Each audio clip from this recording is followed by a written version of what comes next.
interesting comparison that I thought people might enjoy.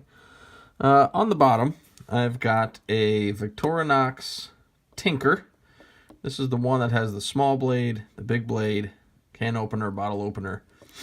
And on the bottom, it's got the awl and the Phillips screwdriver.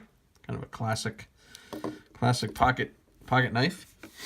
And then here, I've got a cheapo, made in China, no name. What is that? 1, 2, 3, 4, 5-layer pocket knife. It's one of these that, you get for maybe $1, a couple bucks at, who knows, Walmart. I have no idea where this thing came from. I tend to end up with these knives, and I don't know where they come from. And so I thought I would do a real quick comparison between, what is that, $15, $20 knife versus, I don't know, $3 to $4 knife, maybe. Maybe you can get them for $5. Now, as far as features go, it's kind of interesting. So I'm going to try to do this. Let's see, I'm going to try to do this left-handed, or right-handed, rather.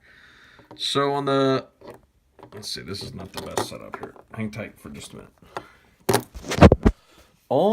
Let's see, how can I prop this baby up? There we go. There we go. All right. On the Victorinox, of course, you got the can opener. Very nice can opener. Okay. So we'll just compare piece by piece. All right. Here is the can opener on the cheapo, Chinese one. So can opener, it's still got a can opener type. I don't know if it'll work or not, but it's got it in there. You notice the Victorinox has a screwdriver on top. This guy just has a poker. The hinge is relatively stout on the Chinese one, and it's actually a little bit less stout on the Victorinox. It's actually easier to close on the Victorinox. So, but anyway, that's a can opener. All right, I'll close that. Bottle opener on the Victorinox. Of course, it has the 90-degree stop if you wanted to, and then it has the full stop kind of at the end. Bottle opener on the cheapo one. If you can get it open, geez Louise. God forbid you're ever in a situation where you only got one hand, you're screwed. So bottle opener on this guy, you can see the differences, I guess, if I hold them next to each other. Lot cheaper looking. Of course, the Victorinox also has this wire stripper thing. This cheapo one does not. Would it do the job? Yeah. If I had to pop the bottle off of a, pop the cap off of a beer bottle, I could do it with this. It wouldn't be as elegant. People would judge you or whatever, but whatever. It is what it is. Okay, screwdrivers. So the Victorinox does have a pretty nice Phillips screwdriver. This cheapo one actually has a Phillips screwdriver as well. And so if you look at them, the Victorinox is obviously thicker by what? Maybe, 30% thicker, maybe, roughly. 20-30% thicker. So, it's good to have a screwdriver. It's nice. But my money would go on the Victorinox. I think it would last a little bit longer, obviously, for 4 times the cost. Now, the other thing I wanted to show you is, of course, the Victorinox has an awl with a little eyelet. Everyone knows about these awls. They're pretty sharp, actually. You can poke a hole into a piece of wood or leather or whatever. Leather belt, I don't know. Whatever you need to poke a piece of hole in. Now, this guy, he had an awl that was literally dull. There was no sharpness to it whatsoever. So what I did, probably can't see that, but I took it out to my shop and I put a little edge on it. It's not the world's sharpest edge, okay? But it's better than a flat, dull piece of, literally, there was nothing. There was no edge on this thing. And so at least now you can, you can poke a hole. If I had a knife sharpener here at home, I would actually run it through that and make it a little bit sharper, but whatever. And I did try it. It does poke a hole in something. It's not the sharpest. It's not the easiest. Definitely, given the choice, I would rather use the Victorinox. But, for nothing, it's fine. And this thing also has a couple other things that the Victorinox does not have. That's pretty much it for the Victorinox. All right, so I'm just going to leave that baby sit there.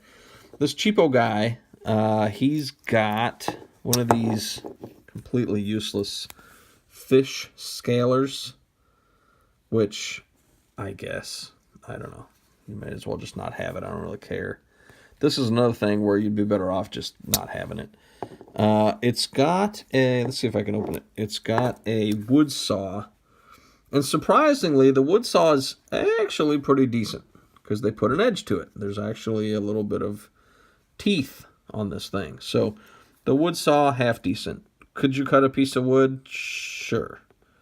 Would you want to? No, not really. But, you know, whatever, it's there. I already showed you the knife blade. Last thing is it has a pair of scissors. And believe it or not, these are actually pretty good. You know, oops. They're relatively sharp. They're relatively good in the hand. You know, type of thing. So whatever, pair of scissors. Useful? Yeah, especially since they're kind of sharp, you know, unlike some of the other things on this knife. So the scissors are good. What else does it have? It's got some other goofy stuff down here. On this side, you saw the awl already. It's got this thing, basically a nail file. Okay, I guess you could not file a nail. It doesn't have the crosshatch pattern. It's only a straight line, so that's whatever. It's not as nice, but it is what it is. Corkscrew. Okay, corkscrew is good, right? You want to open up a bottle of wine. I'm not a big wine drinker, but that's fine. The thing I don't like about these tools is you see how far back they go? That's terrible. If you try to put a corkscrew in, this thing's gonna bounce on you. It's gonna move around. Not a very good design. And then the last part, no idea what the hell this thing is. It's basically again, it's dull. Literally, there's no edge. Dull thing with a hook on it, or with a loop on it. No idea. You could not poke through anything with this thing. Maybe it's supposed to be like the awl was on the Victorinox, where it, I guess you could sew with it. But for me, this is useless. So all told, the weight of the cheapo one is probably double the weight of the Victorinox, if not more. If I look at the tools, I would say the knife is okay. It's not as sharp as the Victorinox. Oops. In fact, if I try to cut, this is always hard to do, but if I try to cut a piece of paper, you know, it's more of a kind of a sawing. I mean, it'll cut it, you know. Victorinox, though, man, it's nice. You've got a piece of paper, and it's just, yeah, it's just good. A lot sharper blade. But I will say that maybe if I had a knife sharpener, I could put a little better edge on this thing, and then it would be somewhat useful. Again, the problem is, you see this? It's so easy for it to come out of that kind of down position or up position, however you want to say it. And so you need to be extremely careful. You always need to have downforce on this thing, because if you try to do something silly like this, it will come back on you. It will absolutely come back on you. So that's just something to keep in mind. Now look, for a cheap knife, have in the car, throw it in the glove box type of thing. To me, this is one of those things that you have it. You probably, honestly, you probably never use the damn thing. You might use the cork remover if, I don't know, if you were out there somewhere you need to open a cork. You'd use the bottle opener, the can opener, maybe the scissors. Probably use the scissors a fair amount. You know, you got some threads that need to be trimmed. You know, a piece of paper you want to cut, I don't know, and make something. That would be okay. And what else? Maybe the screwdriver. But again, I wouldn't, I mean, this screwdriver is not the best. But, you know, in a pinch, I guess it would work. Fish scaler, not so much. Wood saw, I suppose. I don't know. You'd have to be in a pretty bad state of affairs to need this kind of a wood saw. And so if I count these up, I got 1, 2, 3, 4, 5, 6, 7, 8, 9, 10, 11 tools. Okay. And how many are good? 1, 2, 3, 4, 5, 6. So 6 out of 11. Yeah, I guess that's a little better than halfway.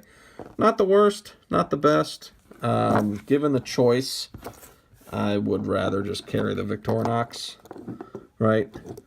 But, you know, if you're just starting out and you get one of these cheapo guys for Christmas or whoever, so you pick one up at the hardware store for $1, definitely worth $1, right? To have it in your car.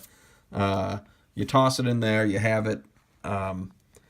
Like I said, you get what you pay for, guys. You absolutely get what you pay for. Could you put a sharp edge on this cheap guy? Sure you can. Sure you can. Would it keep a sharp edge as well as the Victorinox? No, of course not. But, you know,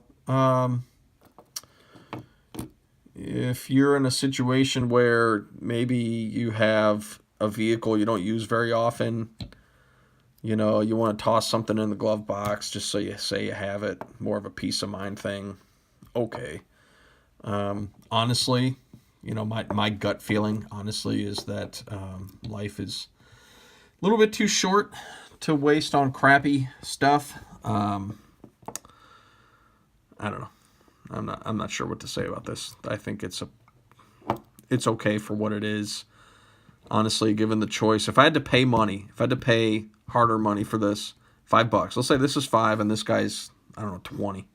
Let's say, is it worth it to buy a $5 versus a $20?